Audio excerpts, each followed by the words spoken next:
présente le 2327, Monsieur Larive. Merci, Monsieur le Président. Cet amendement vise à supprimer les alinéas 26 et 68 de l'article 29 qui met directement en péril les missions des chambres de commerce et d'industrie. En effet, le gouvernement veut faire contribuer à la réduction du poids de la dépense publique dans la richesse nationale les organismes financés par la fiscalité affectée, non par des subventions d'État. Dans cette logique qui nuit donc au dynamisme des acteurs économiques locaux, les moyens alloués aux chambres de commerce et d'industrie vont également baisser. Donc 100 millions d'euros, on l'a dit, cette année, 150 millions l'année dernière et jusqu'à 400 millions d'ici à 2022. Cela fait suite à des modifications concernant les CCI votées lors de la loi Pacte qui reviendront à privilégier les ressources financières privées pour les CCI alors qu'elles remplissent des missions de service public.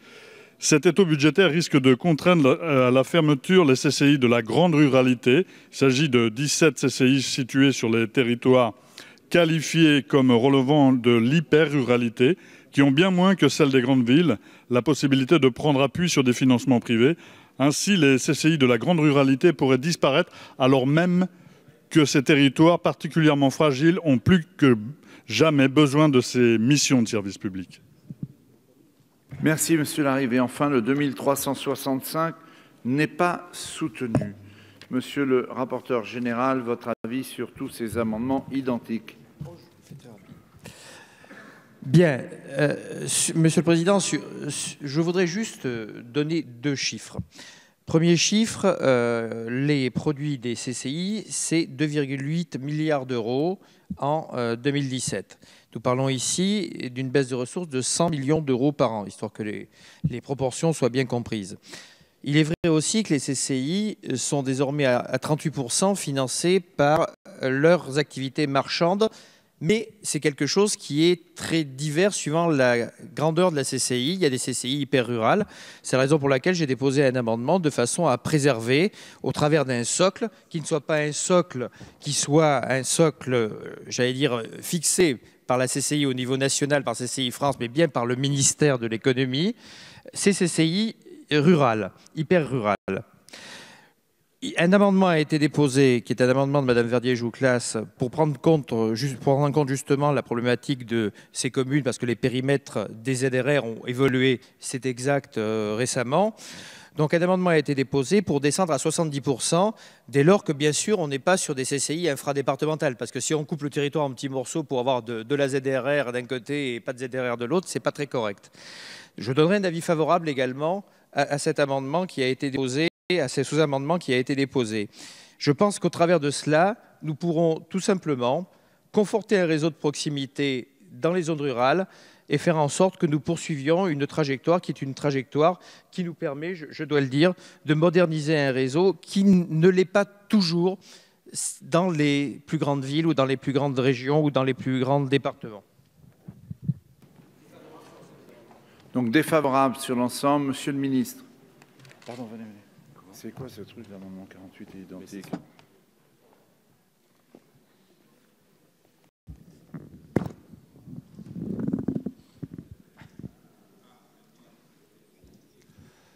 Je vous trouve moins courageux que les présidents de CCI.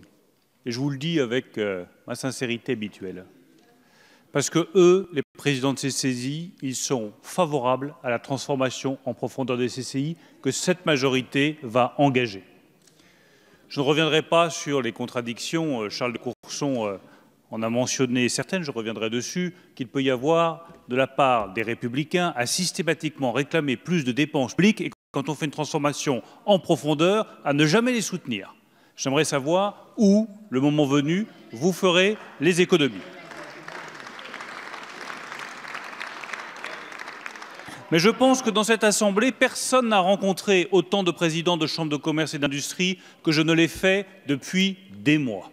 Avec l'aide, et je tiens à le souligner, de Valérie Lacroute, qui a effectivement fait un travail sur le sujet, avec l'aide de Stella Dupont, avec l'aide de Valérie Opelt, nous avons rencontré des présidents de CCI à chacun de mes déplacements dans les territoires. Je l'ai fait encore récemment lorsque j'étais à Quiberon, dans le Morbihan. Je l'ai fait encore dans d'autres départements. Je rencontre les présidents de CCI. Et je l'ai encore fait il y a quelques heures en rencontrant le président de CCI France. Mais je pense qu'ils seraient stupéfaits du discours qu'ils entendent sur certains bancs de cette Assemblée nationale. Eux veulent la transformation en profondeur parce que eux, et je leur rends hommage, ont parfaitement conscience que la technique de l'étrangleur ottoman qui consiste à réduire année après année sans rien dire, sans le courage de l'assumer, les budgets des CCI, ça ne mène nulle part, sauf à l'extinction progressive, silencieuse et honteuse des chambres de commerce et d'industrie que nous voulons réinventer et transformer en profondeur au service des entreprises de nos territoires. Ce n'est pas la même logique, ce n'est pas le même comportement politique.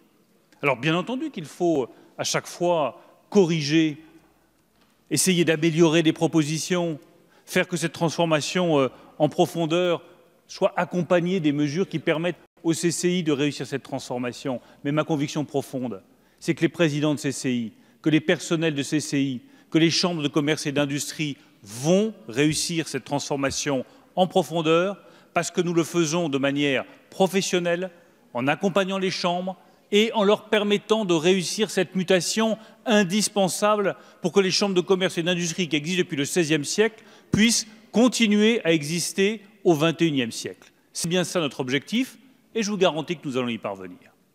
Je voudrais d'abord rappeler ce qui a été prévu dans la loi Pacte pour permettre aux CCI d'engager cette transformation en profondeur. Nous leur avons permis de transformer le statut des personnels. Et je pense qu'il est vertueux de dire à des chambres de commerce et d'industrie qui nous disent voilà, le statut des personnels, statut public, pas de cotisation à l'assurance chômage, avec des montants de traitement qui nous sont imposés, vous nous demandez des économies et vous ne nous permettez pas de faire les économies nécessaires sur les dépenses de personnel. Dont acte, nous avons prévu la transformation du statut des personnels dans Pacte. Ils nous disent ensuite l'organisation territoriale, il n'y a pas la contrainte suffisante pour que la réorganisation territoriale soit faite dans les délais impartis. Dont acte, nous avons permis, avec la loi Pacte, une réorganisation territoriale qui sera beaucoup plus rapide que ce qui est prévu jusqu'à présent. Ils nous ont dit également, mais il faut quand même qu'il y ait un pilote dans l'avion. Aujourd'hui, qui est pilote dans l'avion? Chacun est maître chez soi, mais il n'y a pas un pilote de l'ensemble des CCI. Nous avons donné à CCI France, dans Pacte, la capacité de piloter l'ensemble des réseaux des CCI territoriales pour permettre justement d'avoir une meilleure organisation et une meilleure structuration. Depuis, j'ai revu les présidents de CCI, j'ai discuté à nouveau avec elles. Qu'est-ce qu'ils m'ont dit? Ils m'ont dit, écoutez, nous sommes dans la bonne direction, mais il y a une difficulté, c'est l'accompagnement social. Et je conçois parfaitement qu'il puisse y avoir, pour tous les présidents de CCI qui ont la responsabilité de leur personnel, une difficulté à faire cet accompagnement social. Valérie Opelt, Stella Dupont me l'ont signalé à plusieurs reprises. François Werner, à qui j'ai confié une mission d'accompagnement, me l'a également signalé.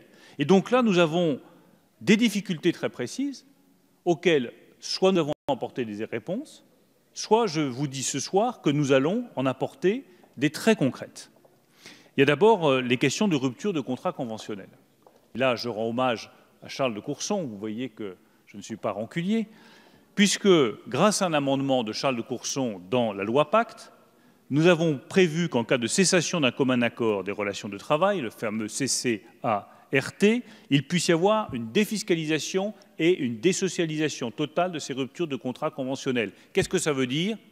Ça veut dire que nous réduisons de moitié le coût de ces ruptures de contrats faites d'un commun accord.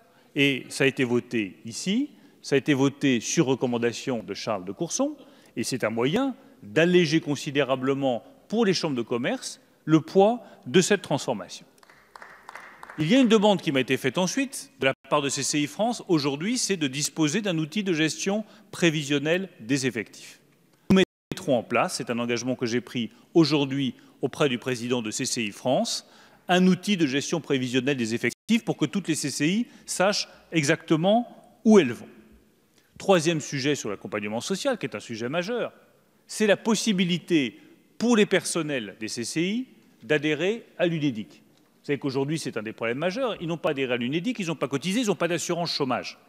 C'est une difficulté absolument majeure pour les nouveaux personnels des CCI, mais également en cas de cessation d'activité pour les anciens personnels des CCI. Donc je suis en discussion avec Muriel Pénicaud pour que nous puissions définir les modalités de cette adhésion à l'UNEDIC, et je souhaite que nous parvenions à une adhésion des personnels des CCI à l'UNEDIC. Je suis convaincu que nous trouverons un terrain d'accord avec Muriel Pénicaud. Ça répondra à une des préoccupations majeures en termes sociaux des personnels des CCI. Enfin, un dernier point, et pardon d'être très exhaustif, que je comprends qu'il puisse y avoir sur les bancs de cette Assemblée des inquiétudes légitimes et des besoins de réponse à des questions précises. Je vous apporte toutes les réponses aux questions précises qui m'ont été apportées par les présidents de CCI, et nous fixons comme cela une stratégie de réinvention de nos chambres de commerce et d'industrie qui sont quand même plus rassurantes que la stratégie qui consiste à laisser filer les choses sans avoir de perspective, parce que c'est ça qui inquiète le plus, ou une autre stratégie à laquelle j'ai toujours dit que j'étais défavorable, qui aurait consisté à placer les CCI comme un service régional parmi la collectivité territoriale de la région, en privant les CCI de leur statut d'établissement public qu'ils ont actuellement. Le dernier sujet sur l'accompagnement social, c'est la possibilité d'avoir un transfert de personnel soit vers des organismes publics, soit vers des organismes privés. J'y suis favorable. Et j'ai pris l'engagement auprès du président de CCI France aujourd'hui que lorsque le projet de loi Pacte arriverait au Sénat en début d'année prochaine, le gouvernement déposera un amendement pour prévoir la possibilité pour les personnels des CCI d'être replacés ou transférés soit dans le secteur public, soit dans le secteur privé, pour ouvrir des perspectives au personnel des CCI, parce que ma priorité, c'est évidemment que tous les personnels des CCI qui pourraient être concernés par ces restructurations des chambres de commerce puissent trouver un endroit où exercer leur talent et leur qualité.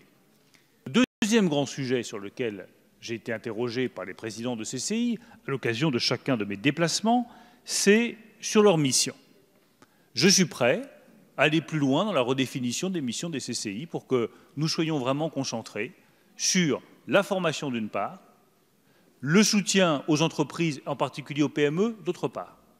Il y a encore trop de missions qui sont confiées aux chambres de commerce et d'industrie, qui pèsent sur leur rentabilité et qui ne répondent pas à un motif d'intérêt général. Nous allons poursuivre le travail d'examen de ces missions pour les redéfinir sur l'essentiel et avoir un outil territorial plus efficace, concentré sur des missions d'intérêt général qui me semblent totalement prioritaires. Toujours sur les missions.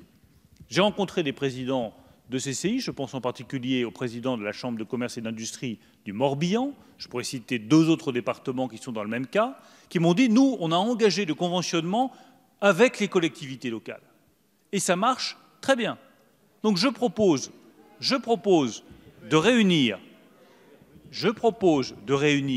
dans les semaines qui viennent les collectivités locales intéressées, les chambres de commerce et d'industrie, pour que les collectivités locales qui payent parfois 2 fois le service, je réponds à la question que vous allez me poser, les collectivités locales aujourd'hui peuvent avoir à payer des services de soutien aux entreprises qui sont déjà rendus par les CCI. Autant les transférer directement aux CCI, faire un conventionnement, ça donnera de l'activité aux CCI et ça évitera aux contribuables de payer 2 fois, c'est-à-dire payer pour le fonctionnement de la collectivité locale, payer pour le fonctionnement de la CCI, pour le même service rendu aux entreprises. C'est ça, faire la transformation en profondeur des services publics de la nation française.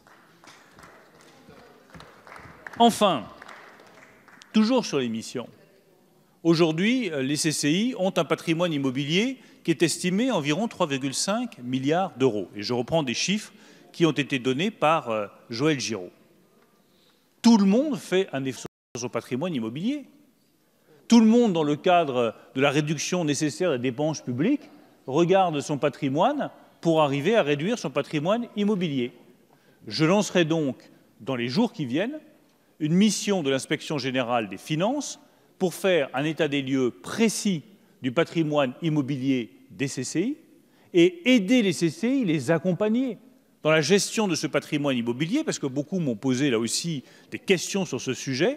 Cette mission aura vocation à accompagner les CCI dans une gestion plus efficace de ce patrimoine immobilier et, le cas échéant, dans la cession d'un patrimoine immobilier, s'il ne paraît pas indispensable au bon fonctionnement de la Chambre de commerce et d'industrie. C'est un moyen aussi d'arriver à une restructuration avec une efficacité pour les entreprises et un coût réduit réduit pour le contribuable.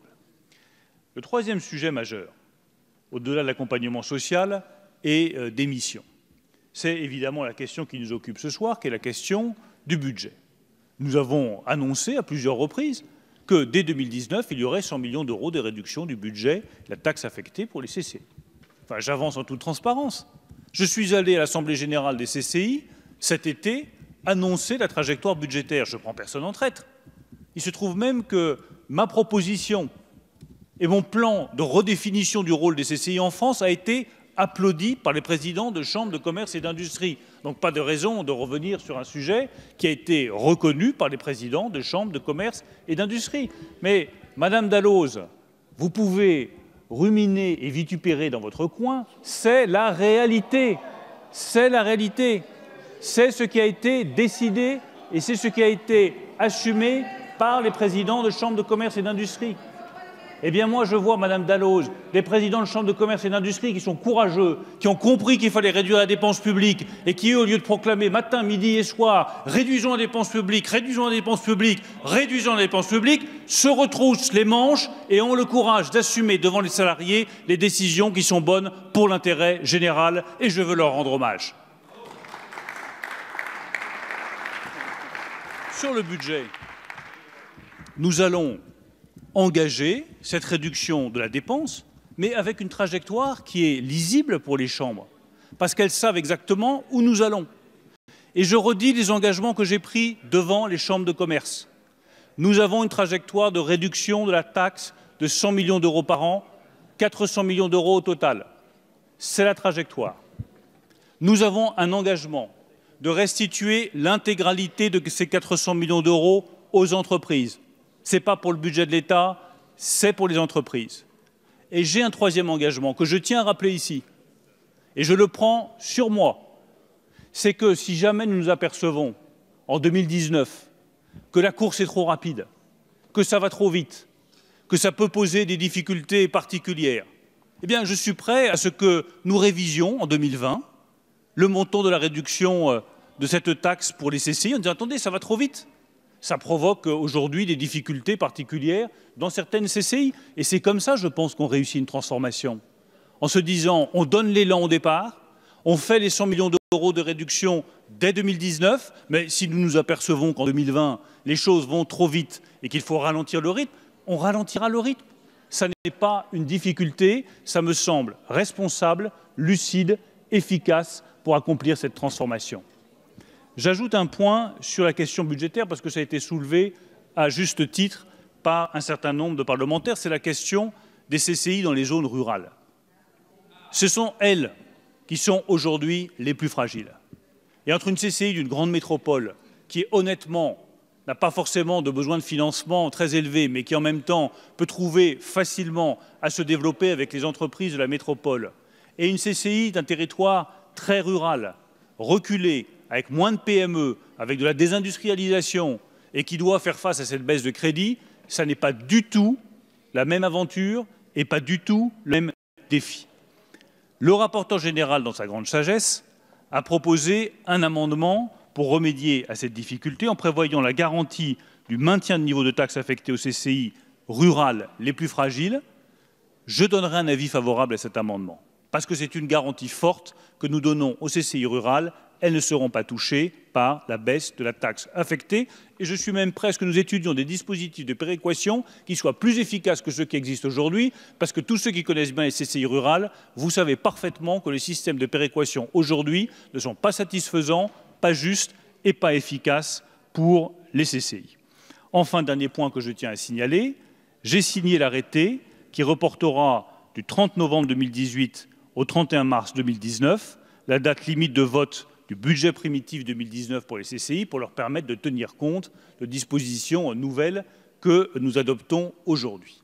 La conclusion de cette longue intervention, et pardon d'avoir été long, c'est que nous faisons les choses dans l'écoute, dans le respect des attentes des CCI, en corrigeant au fur et à mesure la copie qui était la nôtre au départ. Nous avons été aidés, je le redis à nouveau, par Valérie Opelt et par Stella Dupont, et je les remercie de la qualité du travail qu'elles ont fait. Je pense que vous pouvez effectivement les applaudir.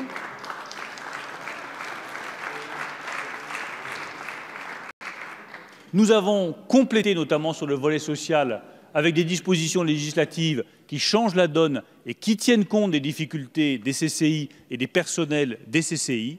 Nous allons redéfinir encore davantage les missions. Nous avons une trajectoire budgétaire, mais je l'ai toujours dit, s'il faut faire preuve à un moment donné de souplesse, nous donnerons la souplesse nécessaire. Moi, ce que je vous demande ce soir, c'est de répondre au courage des présidents de CCI, par le même courage de cette majorité, à voter une des grandes transformations en profondeur des établissements publics français. Merci, Monsieur le Ministre. Monsieur Aubert, vous avez la parole.